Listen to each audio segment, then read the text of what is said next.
한강변에 우뚝 솟아있는 절두산 순교 성지. 연간 30만 명이 넘는 순례객들이 찾을 정도로 천주교 신자들에게는 친숙한 곳이다.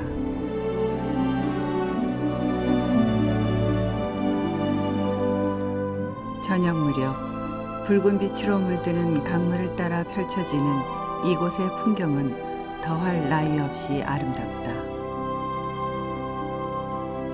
그러나 그 아름다운 풍경 이면에는 박해 시절 목숨을 바쳐 신앙을 지키고자 했던 이들의 처절했던 아픔의 역사가 간직되어 있다. 한국 천주교회의 순교 역사에서 빼놓을 수 없는 피의 절벽, 절두산으로 순례의 길을 떠난다.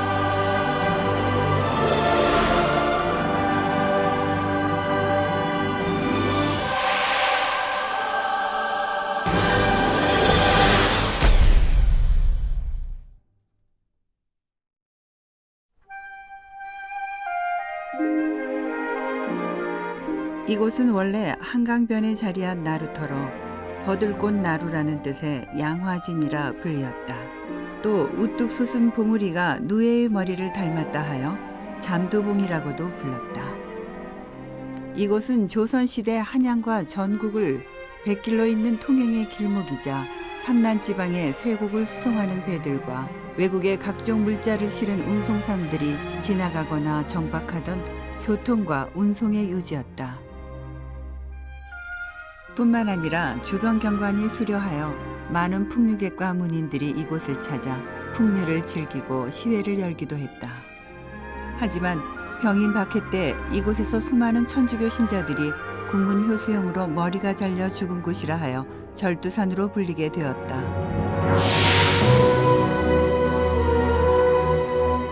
한국 천주교회는 세계 교회사에서도 그 유래를 찾아볼 수 없는 평신도들의 자발적인 믿음으로 형성된 공동체이다. 중국을 통해 서양 문물이 들어오면서 천주시리, 칠극과 같은 한역 서학서들이 조선 지식인들 사이에 읽히게 되었고 함께 모여 천주학에 대한 학문을 연구하면서 신앙으로 발전했다. 그 결과 1784년 이승훈이 북경에서 세례를 받고 돌아온 후 수포교 공동체가 형성되면서 한국 천주교회가 탄생하게 되었다.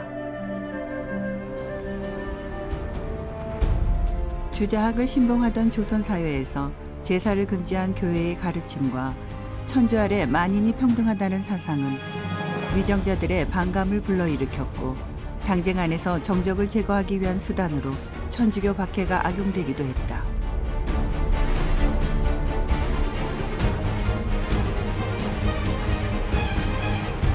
신유 박해와 기해 박해, 병호 박해를 거치면서도 1831년 조선 대목구가 설정되고 한국인 사제를 양성하는 등 박해 속에서도 한국 천주교회는 오히려 더 많은 사람들에게 알려지게 되었고 교세가 안정되어 가며 차츰 신앙의 자유를 염원하게 되었다. 성자와 이름으로 아멘.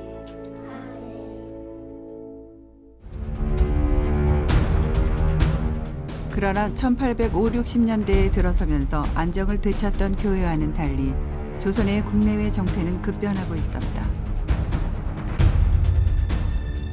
천주교에 대한 박해를 주도했던 풍양조씨 가문의 조대비가 정권을 잡게 되었고 여기에 흥성대원군이라는 새로운 권력의 등장과 통상을 요구하며 위협을 가하는 러시아로 인해 전국은 한치 앞을 내다볼 수 없는 상황으로 전개되었다. 1860년대에 이르면은 서양 세력이 중국 사회를 뒤흔들고 조선을 넘보기 시작을 합니다. 실제로 러시아 군대가 두만강 국경 지역을 넘나들기도 했습니다. 이러한 상황에서 흥선대원군과 같은 조선의 위정자들은 커다란 위기의식을 느끼게 됩니다. 특히 그들은 천주교 신자들이 서양 세력을 인도하는 앞잡이라고 생각하게 되었고 그래서 박해를 일으키게 됩니다.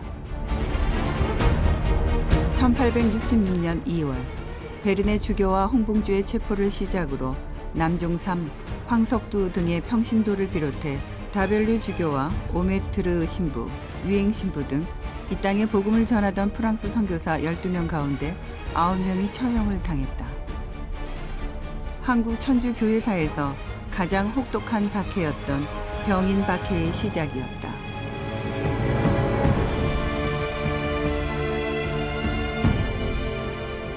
천주교 박해의 광풍이 전국을 휩쓸면서 이곳 절두산에서의 순교 역사도 시작되었다.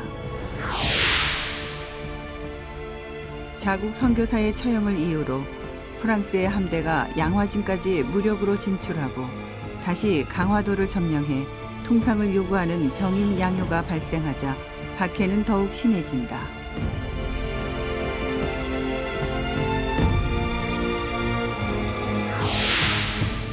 (1866년 10월) 신자 이의송 프란치스코와 그의 처 김이뿐 마리아, 아들 이붕익 베드로 가족이 군문 효수형을 받은 것을 시작으로 양화진은 천주교 신자들의 순교터가 된다. 이곳의 지명이 절두산으로 불리게 된 이유이기도 하다. 이곳에서 처형된 신자들은 기록상 29명으로 알려져 있지만 수많은 신자들이 이곳에서 순교했을 것으로 추정된다. 이 가운데 이름과 순교 사실이 확인된 순교자 13위가 현재 이벽 요한 세례자와 동료 132위 안에 포함되어 시복 시성이 추진되고 있다.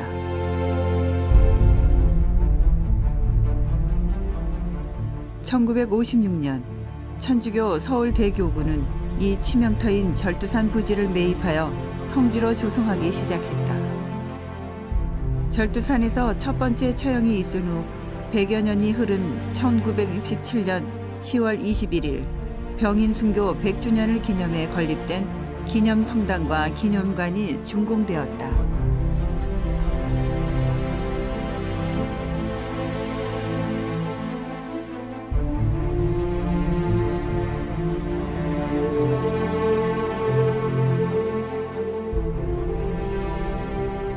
기념성당은 서양의 성당 건축 기법에서 벗어나 우리의 옛 전통과 순교의 의미를 잘 살려 지어졌다.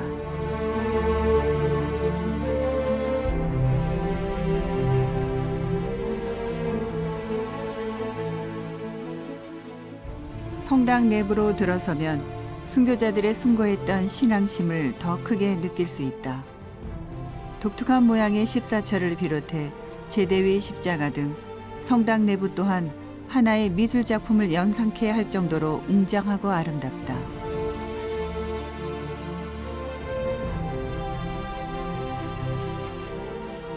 순교 기념 성당에서는 하루 2차례씩 순례자들을 위한 미사가 봉헌되는데 성당 안은 늘 순례자들의 묵상과 기도의 열기로 가득 채워진다.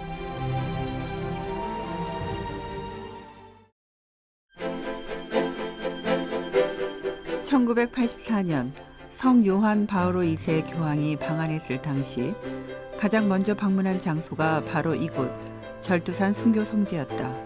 시성에 앞서 이곳에 모셔진 성인들을 비롯한 이 땅의 모든 순교자들에게 대한 존경과 예의를 표하고자 방한 행사의 첫 일정으로 삼은 것이다. 교황의 방문과 103위 순교복자 시성식은 우리 교회사 안에서 순교의 의미가 얼마나 큰 것인지 다시 한번 되새기는 계기가 되었다. 또한 우리나라 국민들은 물론 세계인들에게 한국 천주교회에 대한 인식을 널리 알리는 계기도 되었다.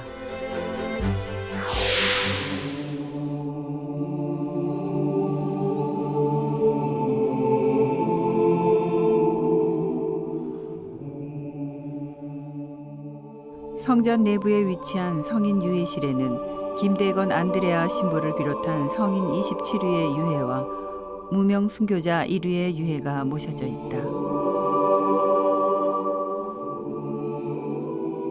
순례자들은 이곳에서 기도와 묵상을 통해 순교 성인들의 삶과 영성을 기리고 신앙 선조들의 죽음이 그저 전해오는 순교 이야기가 아닌 바로 우리들의 신앙의 원천임을 깨닫는 생생한 체험을 하게 된다.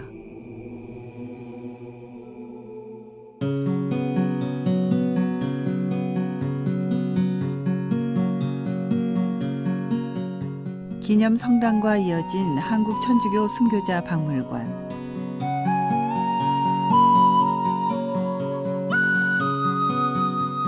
이곳에는 한국 천주교회의 태동에서부터 박해시대 그리고 현재에 이르기까지의 모습을 살펴볼 수 있는 유물들이 전시되어 있다. 박물관은 1960, 70년대부터 시작된 교회 사료 발굴과 순교자 유품 수집의 노력으로 서적, 성물, 지류 등 현재까지 약 5천여 점의 유물을 소장하고 있다.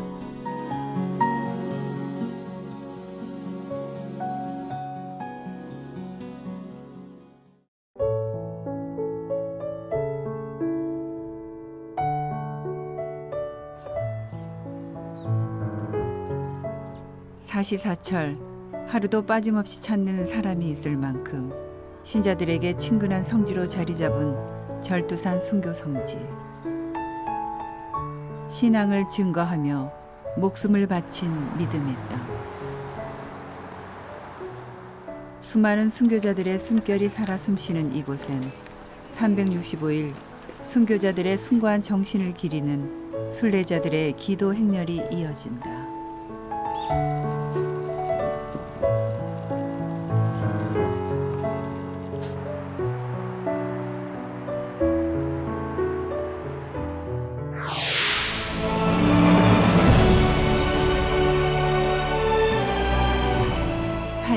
가까이 지속되었던 모진 박해 속에서도 진리의 신앙을 지키고자 목숨까지 버려야 했던 수많은 순교자들의 믿음이 함께한 곳. 병인 박해에 참혹했던 순교터는 이제 목숨을 바쳐 신앙을 지켜낸 순교자들의 부활과 영광을 상징하는 거룩한 성지가 되었다.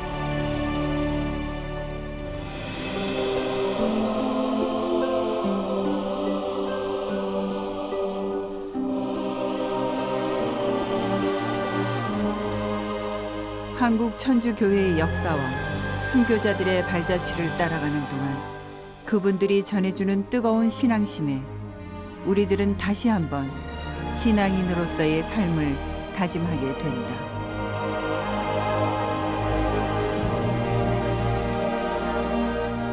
(150여 년) 전 순교자의 피로 물들었던 절두산. 날마다 붉게 물든 노을이 이곳을 아름답게 적시듯 오늘도 절두산과 순교자들이 들려주는 숭고한 이야기는 순례자들을 벅찬 감동으로 물들이고 있다.